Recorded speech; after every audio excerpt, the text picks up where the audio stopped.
जय श्री कृष्णा मित्रों, आप सुन रहे हैं डॉक्टर शैलजा श्रीवास्तव की लिखी कहानी साथी।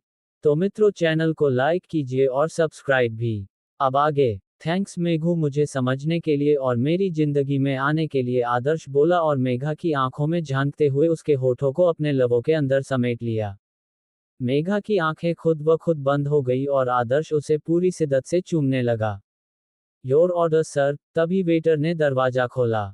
इससे पहले कि वो वेटर कुछ समझ पाता, आदर्श ने एक हाथ से दरवाजा उसके मुंह पर बंद कर दिया।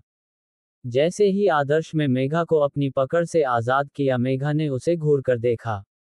आदर्श के चेहरे पर शरारती मुस्कान खिली हुई थी। यह क्या किया तुमने? मेघा ने आदर्श को घूर कर कहा। अभी इतनी सारी गालियां दी तुमने।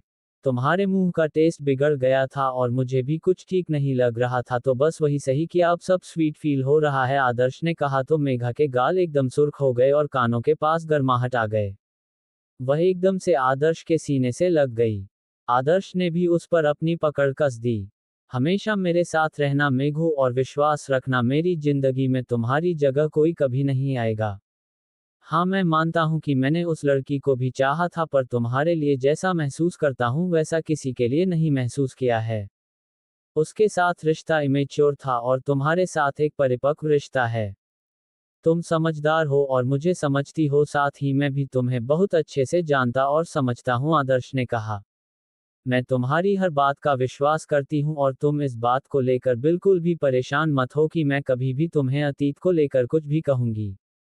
जो बीत गया मुझे उससे कोई फर्क नहीं पड़ता, और मैंने तुमसे पहले ही कह दिया है, इसमें तुम्हारी कोई गलती भी नहीं थी। कभी कभी हम गलत लोगों के संपर्क में आ जाते हैं, पर जब भ्रम टूटता है तो दूर भी हो जाते हैं। इस बात को हम लोग बेहतर तरीके से समझते हैं कि ये आम बात है। हमें आगे बढ़ने का सोचना चाहिए, ना कि पुरानी बातों को पकड़कर जिंदगी भर दुखी रहना, मेघा बोली तो आदर्श के चेहरे पर संतुष्टि आ गई। आदर्श ने मेघा का हाथ पकड़ उसे चेयर पर बिठाया और फिर लॉक खोल दिया। वेटर जो कि बाहर इंतजार कर रहा था, वह तुरंत अंदर आ गया और आदर्श का ऑर्डर टेबल पर रखकर एक नज़र उसने आदर्श को देखा तो आदर्श में अपनी आंखें बड़ी कर दी। वेटर तुरंत बाहर निकल गया। उसके जाते ही मेघा खिलखिलाकर हंस पड़ी। आदर्श ने उसकी तरफ आंखें छोटी कर देखा। सॉरी सॉरी, हंसी आ गई। तुमने ना पहले उसके मुंह पर दरवाजा पटक दिया और अब उसे अपनी बड़ी बड़ी आंखों से डरा रहे थे, तो मैं ना कंट्रोल नहीं कर पाए। मेघा बोली तो आदर्श के चेहरे पर मुस्कुराहट आ गई। वैसे एक बात बताओ, मैंने तुम्हें शांत देखा है। हर किसी से तमीज से बात करती हो, कभी भी ऊंची आवाज में बात नहीं करती, फिर आज क्या हुआ था? मुझे इतनी सारी गालियां क्यों दी, और वह भी तब जब तुम अपने दिल की बात कहना चाह रही थी, और तब जब कि तुम मुझे प्यार करती हो, फिर भी इतनी गालियां। आदर्श बोला। तो क्या करती? तुमने गुस्सा दिला दिया था मुझे। मैं सोच रही थी कि तुम कहते नहीं हो पर समझते तो हो। पर तुम तो समझते भी नहीं थे। और उस पर मुझे तुम सब बताकर समझाने लग गए और कहने लगे कि मेघू, जो तुम्हारी पसंद होगी तुम्हें शादी वही करनी चाहिए। आ गया मुझे गुस्सा तुम्हारी बेवकूफ़ी पर और निकल गई गालियां। मेघा नजर नीची कर बोली। शादी के बाद भी मुझे ऐसे ही गालियां दोगी? आदर्श बोला तो मेघा ने उसकी तरफ देखा और फिर नजर झुका ली। नहीं, मेघा धीरे से बोली। पर मुझे तो सुनना है। सच कह रहा हूं, बहुत ही मजा आ रहा था जब तुम गुस्से में उल्टा सीधा बोल रही थी। दिल तो उसी टाइम पर कर रहा था कि इसी वक्त तुम्हारे होठों को चूम लूं, पर मैं तुम्हारे मुंह से सारी बातें सुनना चाहता था, इसलिए खुद को जैसे तैसे कंट्रोल करके खड़ा था। आदर्श बोला तो मेघा ने घूर के उसे देखा देखा और फिर तुरंत ही उसके चेहरे पर मुस्कुराहट आ गई। तुम्हारे घर से बाहर आ तक आने में इतना समय तो नहीं लगता, फिर तुम इतनी लेट कैसे आए? आदर्श ने पूछा। वह मेरी बहन ही आ गई थी ना चंडीगढ़ से, तो उससे मिलने में थोड़ा लेट हो गई। मेघा बोली। तुम्हारी बहन? आदर्श ने कहा। हाँ, मेरी बहन, मेरी जुड़वा बहन। वह चंडीगढ़ में रहती थी, उधर मॉडलिंग करती है। वो मॉडलिंग में अपना करियर बना रही है। अभी पापा जी ने बहुत बार उसे बोला तो फिर वह यहाँ आ गई है और अब यही रहेगी और मुंबई में ही अपने करियर पर फोकस करेंगी। मेघा बोली। मुझे तो पता ही नहीं कि तुम्हारी कोई बहन भी है। आदर्श बोला। अरे यहाँ किसी को नहीं पता। हम लोग 1 साल पहले ही तो यहाँ आए हैं, पर वो हम लोगों के साथ नहीं आए, इसलिए कोई नहीं जानता है। सिर्फ आरवी को पता है। मैंने सिर्फ उसी को बताया था अपनी जुड़वा बहन के बारे में। मेघा बोली। थोड़ी देर तक दोनों वहीं बैठकर बातें करते रहे। उसके बाद आदर्श मेघा को लेकर निकल गया। तुम मुझे यही छोड़ दो, मैं चली जाऊंगी, मेघा ने कॉलोनी के बाहर ही कहा। मैं हूं ना साथ, फिर पैदल क्यों जाओगी, मैं तुम्हें घर तक छोड़ देता हूं। और अब तो हमारे पेरेंट्स भी रेडी है और आपस में बात कर चुके हैं, तो हमें कुछ भी सोचने की और डरने की जरूरत नहीं है, आदर्श बोला और मेघा को लेकर खुराना जी के घर की तरफ चल दिया। उसने खुराना जी के घर के बाहर आकर कार रोकी तो मेघा ने कार का दरवाजा खोला और जैसे ही बाहर जाने को हुई आदर्श ने वापस अपनी तरफ खींच लिया।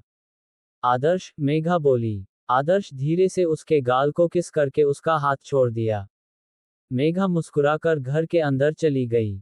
वहीं ऊपर कमरे की खिड़की में खड़ी मानवी उन दोनों को देख रही थी और उसके चेहरे पर उन दोनों को देखकर कठोरता और आंखों में लालिमा आ गई। मेघा को छोड़कर आदर्श वापस ऑफिस निकल गया। मेघा मुस्कुराती गुनगुनाती हुई घर के अंदर आए और जैसे ही कमरे के अंदर आई नजर सामने सोफे पर बैठी मानवी पर गई। मानवी ने घूरकर मेघा को देखा। मेघा ने उसे इग्नोर किया और अपना लैपटॉप लेकर बैठ गई अपनी फाइल पूरी करने के लिए।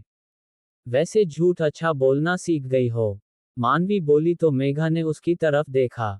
मैंने क्या झूठ बोला, मेघा बोली। तुम तो कह रही थी कि तुम्हारा कोई बॉयफ्रेंड नहीं है, पर मैंने अभी तुम्हें किसी लड़के के साथ देखा, मानवी बोली। कौन लड़का, मेघा बोली। वही जो अभी तुम्हें यहाँ ड्रॉप करके गया है, मानवी बोली। तुमने देखा उसे, मेघा बोली। उसका चेहरा नहीं देख पाई, पर इतना तो मुझे समझ में आया कि कोई लड़का था जो तुम्हें छोड़कर गया है, मानवी मेघा को घुरकर बोली। नहीं, ऐसा कुछ नहीं है, तुम गलत सोच रही हो। वो मेरा फ्रेंड था बस। हम साथ प्रोजेक्ट कर रहे हैं न, इसीलिए तो मैं गई थी और काम के बाद वो मुझे यहाँ छोड़ गया, मेघा बोली। नहीं, ऐसा कुछ नहीं है, तुम गलत सोच रही हो। वो मेरा फ्रेंड था बस। हम साथ प्रोजेक्ट कर रहे हैं न, इसीलिए तो मैं गई थी और काम के बाद वो मुझे यहाँ छोड़ गया, मेघा बोली। तुमको क्या लगता है तुम मुझसे छिपा पाओगी, मानवी बोली। मैं कुछ नहीं छिपा रही हूँ, मेघा बोली। कोशिश तो तुम बचपन से करती आई हो मुझसे छिपाने की, मानवी बोली। और तुम हमेशा पता करके सब खराब करती रही हो, मेघा बोली। बिकॉज आई एम बेस्ट और तुम कभी मुझसे आगे नहीं निकल सकती। मैं तुमसे आगे निकलना ही नहीं चाहती हूँ, मेघा बोली। क्योंकि तुम नहीं निकल सकती। तुम्हारे अंदर वो आग ही नहीं है, मानवी गुस्से से बोली। प्लीज मानवी, मुझे फिर से वही सब नहीं करना है, मेघा इरिटेट हो गई। सच कहूं तो तुम डरती हो मुझसे हार जाओगी न, इसलिए, मानवी बोली। मैं नहीं डरती और हम बहिनें हैं तो हार जीत की बात ही नहीं। ये जो तुम्हारी बचपन से आदत है न बिना लड़े गिव अप करने की, उससे लगता है कि तुम मेरी बहन ही नहीं, मानवी घमंड के साथ बोली। इनफ मानवी, मेघा के आंसू भर आए। हमेशा हर बात में हर चीज में तुमको पीछे छोड़ा है, चाहे खूबसूरती हो या बोल्डनेस, स्टडी हो या करियर, मानवी बोली। कोई बात नहीं, मुझे फर्क नहीं पड़ता, मैं नॉर्मल रहकर खुश हूं, मुझे नहीं बनना तुम्हारे जैसा।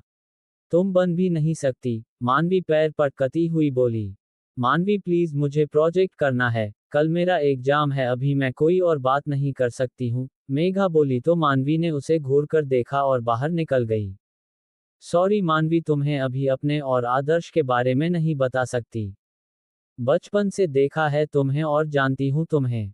तुम्हें कभी भी यह बात पसंद नहीं आएगी कि तुमसे पहले मेरा रिश्ता हो रहा है या मेरा कोई बॉयफ्रेंड है।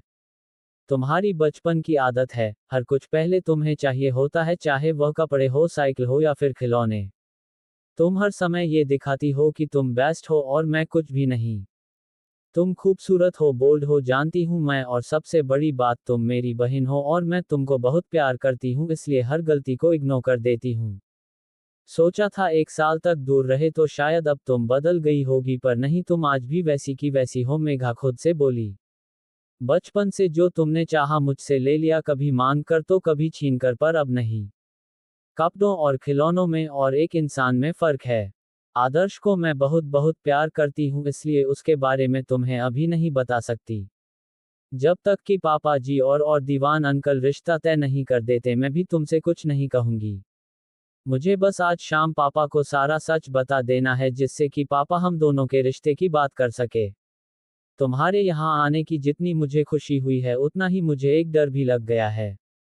देखती आई हूँ बचपन से तुम्हें। तुम अलग हो और इस बार मैं कुछ भी गलत नहीं होने दूंगी, मेघा बोली और प्रोजेक्ट लिखने लग गई। आरवी का घर घर शाम का समय। आरवी ने अपनी स्टडी कंप्लीट की और फिर पार्टी में जाने के लिए रेडी होने लगी। उसने खूबसूरत सी वन पीस ब्लैक कलर की घुटनों से ड्रेस पहनी। मैचिंग सैंडल्स और मैचिंग ज्वेलरी के साथ आरवी बेहद खूबसूरत लग रही थी। रेडी होकर वह नीचे आए और अपनी मम्मी के पास बैठ गई। मम्मी, मेरा दोस्त है विराट, उसका बर्थडे है, उसकी पार्टी में जा रही हूँ मैं, आने में देर हो जाएगी, डिनर वहीं पर रहेगा। आरवी बोली। किसके साथ जा रही हो बेटा? मेघा भी जा रही है क्या साथ? आशा ने कहा। नहीं मम्मी, मेघा का कल एग्जाम है इसलिए वह नहीं जा रही है, पर आप फिक्र मत करो, जिहान साथ में जा रहा है। वह मेरे साथ ही रहेगा और मैं उसी के साथ वापस भी आ जाऊंगी। मेघा का कल एग्जाम है, आरवी बोली। पर जिहान के भी तो एग्जाम है, वह जाने को रेडी है? आशा ने पूछा। मैंने उसको सुबह ही बोल दिया था कि उसे साथ में चलना है तो वो मैनेज कर लेगा, और वैसे भी मम्मी, जिहान इतना होशियार है कि उसकी तैयारी हमेशा एग्जाम के एक महीने पहले हो जाती है। अगर मेघा फ्री होती तो फिर कोई बात नहीं थी, मैं और मेघा साथ चले जाते मेघा की गाड़ी से, पर आप तो जानती हो मुझे ड्राइविंग आती नहीं है तो मुझे जिहान को लेकर ही जाना पड़ेगा, और वह साथ में रहता है तो वैसे भी मुझे टेंशन नहीं रहती, वह चारों तरफ नजर रखता है और उसके साथ में सेफ फील करती हूँ। आरवी बोली। वो तो है, जिहान तुम्हारे साथ होता है तो मुझे भी चिंता नहीं होती, वह समझदार और जिम्मेदार दोनों है, आशा बोली। आरवी मुस्करा उठी। फिर भी बेटा ध्यान रखना और जल्दी आने की कोशिश करना, आशा ने कहा। तभी दीवान साहब और आदर्श भी घर के अंदर आ गए और आकर बैठ गए। सर्वेंट ने उन्हें पानी दिया। और बात हुई कुछ? आशा बोली। हाँ, आज मैंने खुराना जी से आदर्श और मेघा की शादी की बात की है, दीवान साहब बोले तो आशा जी के चेहरे पर मुस्कुराहट आ गई। बहुत सही किया आपने, इसीलिए तो मैंने कहा था आपसे। मुझे तो मेघा बहुत पसंद है और आरवी को भी पसंद है। आरवी को उसका साथ अच्छा लगता है, बड़ी प्यारी बच्ची है, आशा बोली। हाँ आशा, ये तो बहुत खुशी की बात है कि हम सब मेघा को पसंद करते हैं, दीवान जी बोले। अरे वाह पापा जी, आपने अंकल से मेघा और भाई के रिश्ते की बात की, मजा आ गया। वो मेरी बेस्ट फ्रेंड है, अब मेरी भाभी बनकर आ जाएगी, मैं बहुत खुश हूँ, आरवी उछलकर बोली। दीवान साहब और आशा मुस्करा उठे। वैसे भाई, आपको मेघा पसंद तो है ना? अगर आपकी तरफ से ना है तो मना कर सकते हो, आरवी ने आदर्श को छेड़ते हुए कहा। ऐसा कुछ नहीं है बिट्टो, और जो सब लोगों की इच्छा है वही मेरी भी इच्छा है, आदर्श बोला। मतलब कि आप शादी हम लोगों की वजह से कर रहे हो, आपको मेघा पसंद नहीं है? आरवी उसे तंग कर रही थी। हाँ तो आप लोगों को पसंद है, मतलब मुझे भी पसंद है, आदर्श बोला। भाई आपने कहा ना, आप लोगों की जो पसंद वही मेरी पसंद है, इसका मतलब कि फिर अगर हम किसी और लड़की को पसंद करेंगे तो आप उससे शादी कर लोगे?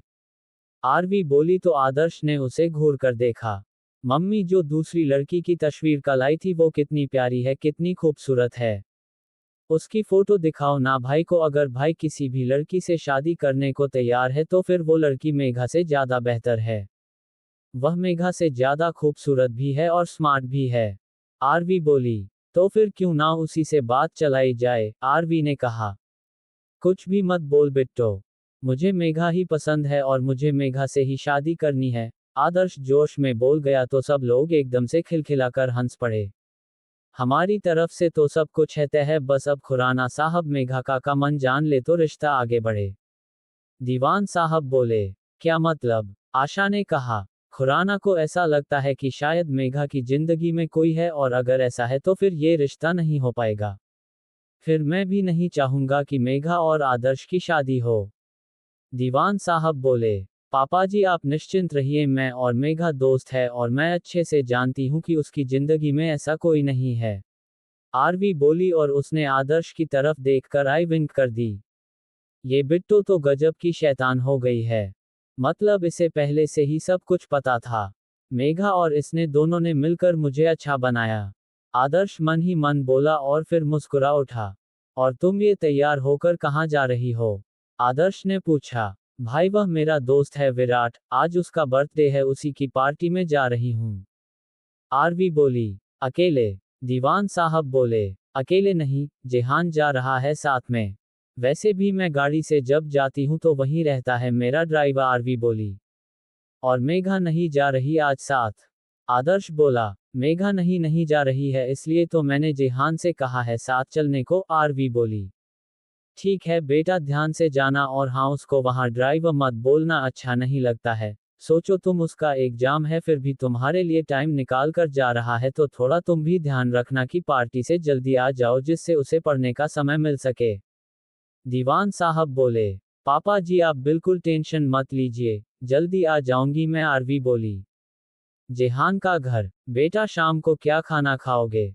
मैं तुम्हारे लिए खाना बना कर रख देती हूँ, फिर मैं तुम्हारे मामा के घर जा रही हूँ, 2 दिन वहीं पर रहूंगी, जेहान मम्मी ने पूछा। मम्मी कुछ भी बनाने की जरूरत नहीं है, आज प्रिंसेस के साथ पार्टी में जाना है तो खाना पीना सब ही हो जाएगा। आप परेशान मत होइए, निश्चिंत होकर मामा जी के घर जाए, जेहान बोला। ठीक है, सावित्री बोली। वैसे अचानक से कैसे जाने का हो गया? जेहान तैयार होते हुए बोला।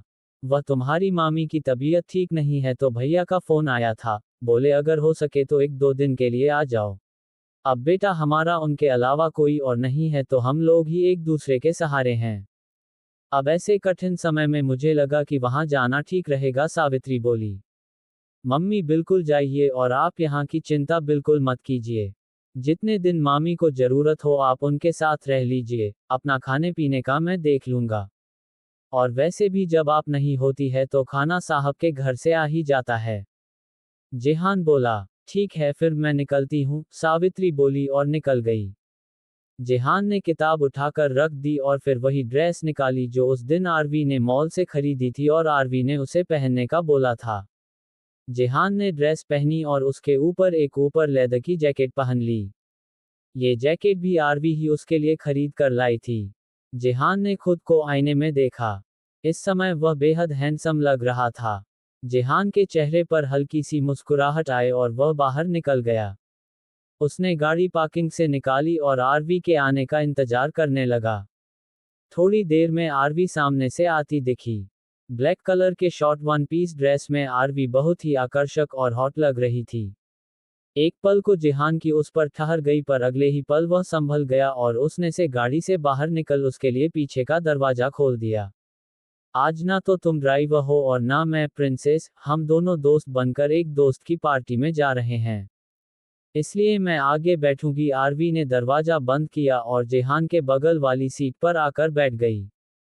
जेहान ने गहरी सांस ली और ड्राइविंग सीट पर आकर बैठा और फिर गाड़ी आगे बढ़ा दी। 1 घंटे की ड्राइव के बाद वह लोग उस होटल पहुंच गए जिसके गार्डन एरिया में विराट ने बर्थडे पार्टी रखी थी। Party pool side open area में थी, जहां पर डांस, गाना, खाने पीने के साथ ड्रिंक का भी इंतजाम किया था विराट ने, क्योंकि उसके ज्यादातर दोस्त पीने वाले ही थे। आप जाए प्रिंसेस, मैं यही वेट करता हूँ। कुछ भी जरूरत हो तो आप मुझे कॉल कर दीजिएगा। जेहान ने गाड़ी से बाहर आकर आरवी के लिए कार का दरवाजा खोलकर कहा। मैंने पहले ही कहा था ना, यहाँ हम दोस्त बनकर आए हैं तो दोस्तों की तरह अंदर जाएंगे, कोई प्रिंसेस नहीं, कोई नौकर नहीं, इसलिए चुपचाप चलो मेरे साथ, आरवी बोली। लेकिन वह लोग आपके दोस्त हैं और विराट जानता है कि मैं ड्राइवर हूं, बेवजह ही आपका भी मजाक बन जाएगा। जेहान ने कहा। मैंने कहा ना तुमसे मुझे कुछ नहीं सुनना है, इट्स माय ऑर्डर। चलो मेरे साथ, आरवी बोली तो जेहान ने गाड़ी लॉक कर दी और आरवी के पीछे चल दिया। आरवी ने अपने कदम रोके तो जेहान उसके नजदीक आ गया। आरवी ने जेहान की बांह को पकड़ लिया और उसके साथ गार्डन एरिया की तरफ चल दी जहां पर विराट ने बर्थडे पार्टी रखी थी। तो मित्रों अगला पार्ट जल्दी ही